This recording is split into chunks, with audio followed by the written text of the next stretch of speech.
ngayong umaga? Agenda. Ano Oo, bang agenda? hindi. Ikaw, ano ba agenda mo? Baka meron ka ibang agenda. Oo. Dali lang. Ano ba ang agenda kung bakit sinasabi naman na kapag namatay siya, tsaka lang po ilalabas ang lahat daw po ng katotohanan dito po sa Cabral Files na ito. Doon ako napunta. Ako din eh. Napakapit Ano ako ba sa agenda? kinauupuan ko eh. Gusto ko lang malaman kasi ano ba din ang agenda niya doon. Okay, sige po. Kasi nung pinanonood ko po nung Friday, hindi ko hindi ko makuha yung logic. Pilit kong inaanalisa yung statement ni Congressman Leandro Leviste. Ang sinasabi niya, mangiyak-ngiyak siya, na kapag daw po siya'y, wag naman po mangyari, pag daw po siya'y namatay, may mangyari po sa kanya. Ilalabas daw po ang lahat daw po ng katotohanan dito po sa hawak niyang files na ito tungkol daw sa malawakang korupsyon sa ating gobyerno. So ang tanong natin, so hanggat buhay siya, magiging lihim na lamang ito? Sorry po, paano ko uunawain yun? Sorry. Siguro idol ni Leviste ang Mara Clara. Hindi ba lumabas na ang katotohanan nung muntikan na si Chocardo? Si Chocardo ang may hawak ng diary. Wag naman sanang ganun na mangyari. Ayaw natin yun. Ang panawagan nga ng lahat, Congressman, ngayon po ilabas nyo na para hindi kayo mapag-isipan kung ano ba talagang totoong agenda nyo. Pag nagbigay ka ng impormasyon, isang bagsakan. Wag naman yung parang may part 1, part 2, part 3. Tuloy yung mga iba dati na naniniwala, mas biglang nagdududa na ngayon. Oo. Ilabas nyo na po listahan ng mga kurakot kung meron man kayo dyan. Ano yung preba? Oo. Ano ho ito? Kasi sa pananaw po ng iba, parang may something. Okay. Alas 6:31, hatid sa atin yan ng Boss Max 3 Coffee. Boss Max 3 Coffee, alam mo na kaagad, amoy palang quality coffee beans at puno ng sangkap na galing sa mangosteen with xantone na mainam po sa ating kalusugan, pangangatawan. Boss Max 3 Coffee, kapeng konsensya. Dalawa lang yan. It's either deny all or tell all. But let's see. Alamin natin mamaya po yan. Diyan sa hearing na yan kung siya po ba ay sisipot. Pero ang sabi nga daw po, mukha pong sisipot. Okay, ngayon mga kapatid, sino pa ho ang mga chichipot? Dito po sa hearing na ito, magkakaalaman tayo mamaya. At malalaman din po natin mga kapatid, ano po, sa ating pag-oobserba kung ano ho talaga ang direksyon dito. Yes. Alright, sige. So yan po ay sa mga nakaantabay po sa pinakamalaking iskandalong ito na nangyayari nga po sa ating bansa. At dahil po sa napakalaking iskandalong ito, we are so much obsessed dito po sa isyong ito, di po ba? Na para bagang gustong-gusto talaga natin na meron na makitang makukulong, mapaparusahan, pero ang ating pong justice system ay ganito po talaga at sukdo lang po ang bagal nito. At ang due process na naman talaga ay napakasidhi. Kaya po ngayon pa lang sinasabi na ng marami, wag po tayong masyadong mag-apura din.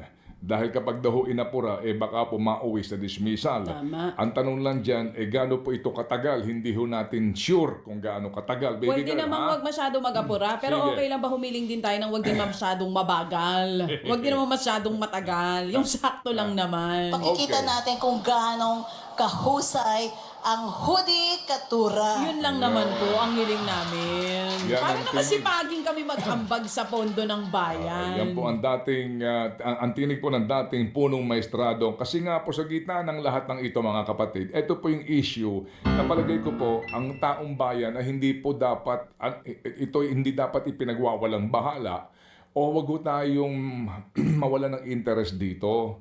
Kasi po mga kapatid, na pinag-uusapan po natin dito ay future of the nation. Ano ho ba itong sinasabi ko? Mamaya po maganda ho na maintindihan natin. Ito pong inilabas na report ng EDCOM.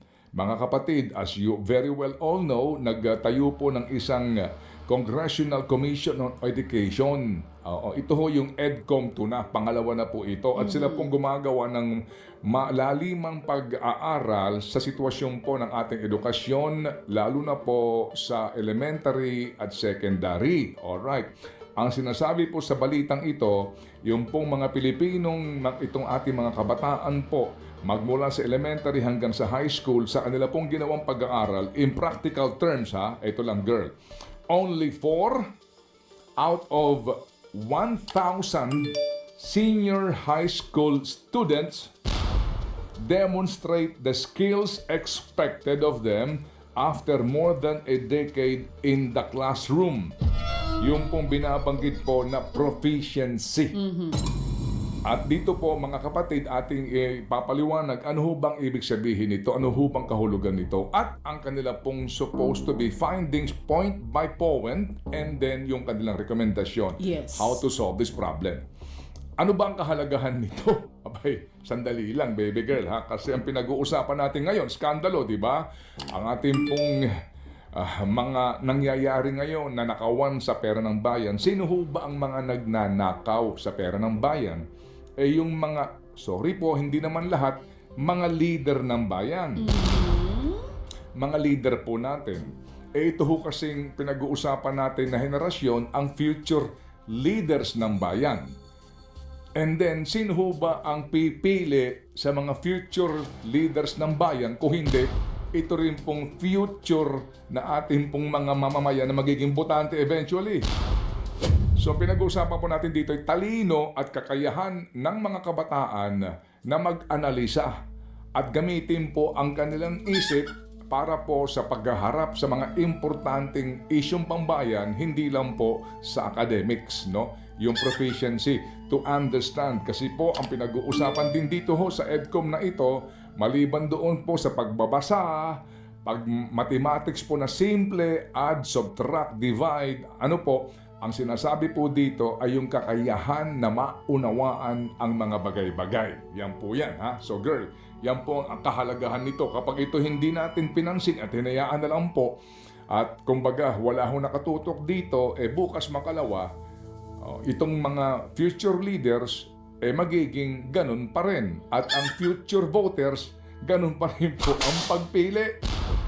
So ngayon, ang tanong natin, dahil ito nga po ang lumabas sa bagong pag-aaral ng EDCOM na nakababahala, dahil nga dito po sa kanilang study, sinasabi, sa grade 3 halimbawa, halos isa daw sa bawat 3 batang Pilipino ang marunong magbasa, magbilang at makalutas po ng problema.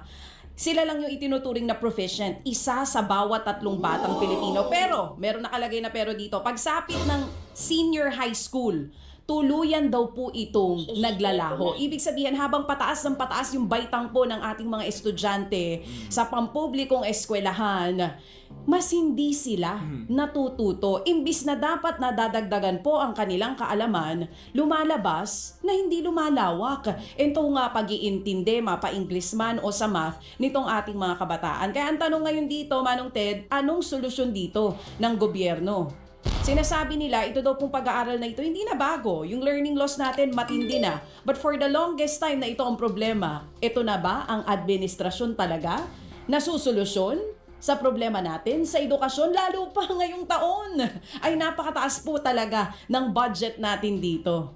Sa edukasyon. Sa edukasyon. At meron pa tayong PPP na tinatawag, hindi ba? Para doon sa mga classrooms mga naman. classrooms. Oo. Sige. So, mga kapatid, itong isyong ito ay napaka-importante. Sana nga po ating mga kababayan, sa gitna po ng iskandalong ito, wag po tayo din po sanang mawalan po ng interest Yes. dito sa isyong ito. Kasi nga, Importante ito. uulitin natin, nakasalalay po ang kinabukasan ng bansa dito po sa mga kabataan ngayon. Hindi po pa rin nawawala sa moda o uso ang sinasabi po ng ating bayani na ang kabataan ang siyang pag-asa ng bayan.